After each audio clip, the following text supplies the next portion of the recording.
Rumpelstiltskin.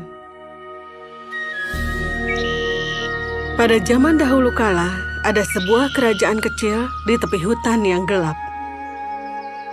Legenda mengatakan adanya monster jahat yang hidup di dalam hutan. Walaupun begitu, rakyat tetap hidup bahagia di bawah kepemimpinan sang raja muda. Di situ hiduplah seorang penggiling yang miskin bersama anak perempuannya yang cantik dan mempesona. Si penggiling sangat suka berbicara dan sering melebih-lebihkan ceritanya kepada orang lain. Si penggiling sering kali membohongi orang-orang. Hingga akhirnya mereka melaporkan pada sang raja. Raja ingin memberinya pelajaran dan mengundangnya ke istana. Yang mulia, terima kasih sudah memberikan kehormatan padaku. Aku yakin kau belum mengenalku. Aku akan menceritakan kepadamu tentang diriku dan anakku. Baik, kalau begitu silahkan. Aku memiliki anak perempuan yang paling cantik di dunia. Lebih dari itu, dia bisa merubah jerami menjadi emas. Itu adalah sebuah seni. Jika anak perempuanmu sehebat itu, bawa dia ke istana untuk membuktikannya. Ya, tentu, Yang Mulia.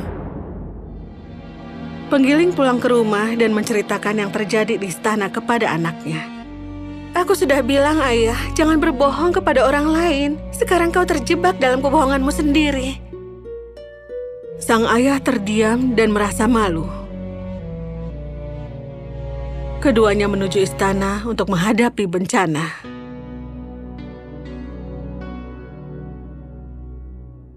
Oh, selamat datang, Tuan Penggiling. Selamat datang, gadis cantik. Kau secantik apa yang ayahmu ceritakan. Aku harap kau bisa membuat emas dari jerami. Mari kita segera mulai. Ikuti aku. Sang raja menuntun mereka ke sebuah ruangan yang penuh dengan jerami, lalu memberikan alat tenun kepada si anak perempuan. Sekarang kita mulai. Dan jika besok subuh kau tidak merubah jerami ini menjadi emas, kau dan ayahmu akan mati. Perketat penjagaan, pastikan mereka tidak kabur. Anak penggiling yang malang tidak tahu harus berbuat apa. Dia merasa sangat tertekan dan dia menangis. Tiba-tiba ada cahaya terang dan muncullah sosok kecil yang sangat menakutkan. Oh, selamat malam anak penggiling. Kenapa kau menangis? Oh, aku harus merubah jerami ini menjadi emas. Dan aku tidak tahu bagaimana caranya. Apa yang akan kau berikan jika aku bisa melakukannya untukmu? Akan kuberikan kalungku. Si pria kecil itu mengambil kalungnya, duduk di depan alat tenun, dan wah, 3 kali dan penggulung benangnya penuh. Dan dia mengambil yang lain. 3 putaran, lalu penuh lagi. Begitu terus sampai pagi datang.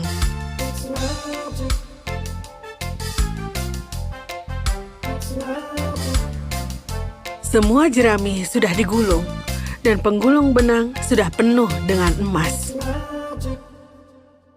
Terima kasih pria kecil. Bolehkah aku tahu namamu? Siapa namamu? Pria kecil itu tertawa dan hilang dalam sekejap. Saat matahari terbit, sang raja datang dan dia melihat emas-emas itu.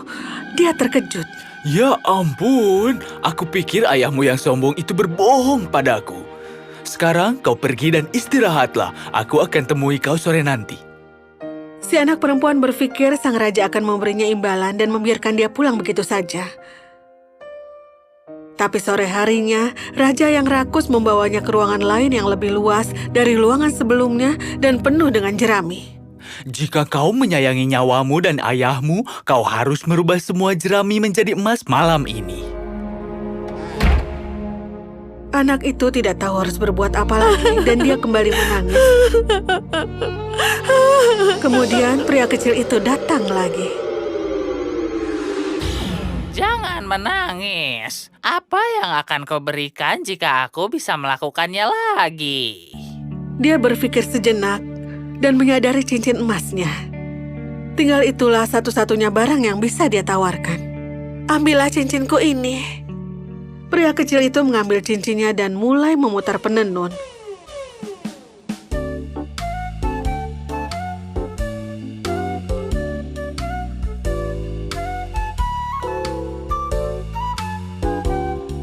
Esok harinya, semua jerami sudah tergulung menjadi emas. Terima kasih, pria kecil. Boleh aku tahu namamu? Siapa namamu? Pria kecil itu tertawa dan hilang dalam sekejap.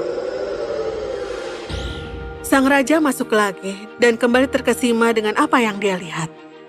Ya ampun, kau benar-benar istimewa. Aku tidak memiliki kata-kata yang cukup untuk memujimu. Silahkan pergi dan istirahatlah. Akan kutemui sore nanti.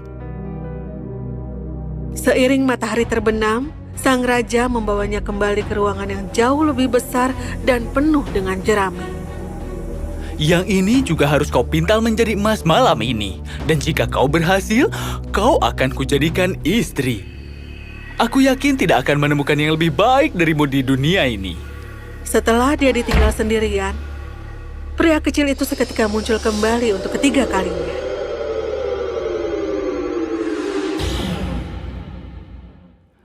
Sekarang apa yang akan kau berikan jika aku melakukannya lagi untukmu? Aku tidak punya apa-apa lagi. Baik, jangan menangis. Kau harus berjanji untuk memberikan padaku anak pertamamu nanti saat kau menjadi putri. Dia tidak punya jawaban lain dan akhirnya setuju. Berjanjilah kau tidak akan lupa ini. Ya, aku berjanji. Pria kecil itu kembali memutarnya jauh lebih cepat dari sebelumnya. Semua jerami sudah menjadi emas sekarang. Setelah dia selesai, dia tertawa dan pergi. Pagi harinya sang raja datang dan melihat pekerjaan sudah selesai seperti yang dia inginkan. Oh sayang, kau sudah cukup membuktikannya. Aku akan menikahimu besok. Anak penggiling yang cantik pun menjadi putri. Dalam setahun, dia melahirkan anak ke dunia. Dia lupa janjinya pada pria kecil itu. Satu hari saat dia sendirian di kamarnya, tiba-tiba pria kecil itu muncul kembali. Apa kau lupa janjimu, putri? Tidak, aku masih ingat akan janjiku, tapi aku sangat mencintai anakku. Bisakah aku minta tolong padamu? Sekarang ini aku seorang putri. Kau bisa meminta apapun yang kau mau, asal jangan anakku. Aku bisa berikan semuanya padamu. Tidak, aku ingin sesuatu yang hidup dibandingkan seluruh harta di dunia. Oh, pria kecil, aku mohon, jangan anakku. Aku mohon, jangan ambil anakku dariku. Aku sangat mencintainya. Pria kecil itu merasa kasihan padanya. Dia memberikan syarat ketat, yaitu menebak namanya. Akan kuberikan kau 3 hari, dan jika kau tidak bisa menebak namaku, kau harus berikan anakmu padaku. Terima kasih pria kecil. Aku akan mencari tahu namamu, aku janji. Baiklah, aku akan kembali besok. Sang putri semalaman memikirkan semua nama yang dia tahu. Keesokan harinya, dia mengirimkan pesan untuk menanyakan ke semuanya mengenai nama yang bisa ditemukan.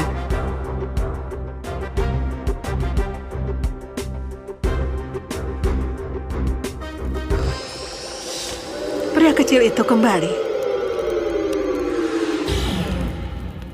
Jadi, sudahkah kau menemukan namaku? Ya, namamu adalah Kasper. Hahaha, itu bukan namaku. Apakah namamu Melkor? Bukan itu. Baltasar? Bukan. Sang putri menyebutkan semua nama yang dia tahu dan membacakan semua nama yang ada di daftar nama. Tapi setelah semua nama disebutkan, pria kecil itu tertawa dan dia bilang bukan. Cukup untuk hari ini. Aku akan kembali besok. Bersiaplah. Di hari kedua, sang putri mengirimkan kurir ke kerajaan tetangga untuk menemukan nama yang paling unik. Pria kecil datang ke istana sore harinya, dan sang putri sudah siap dengan daftarnya. Mungkin kau adalah Rose Ribs? Itu bukan namaku. Sheepshanks? Bukan itu. Spindle Sharks? Bukan.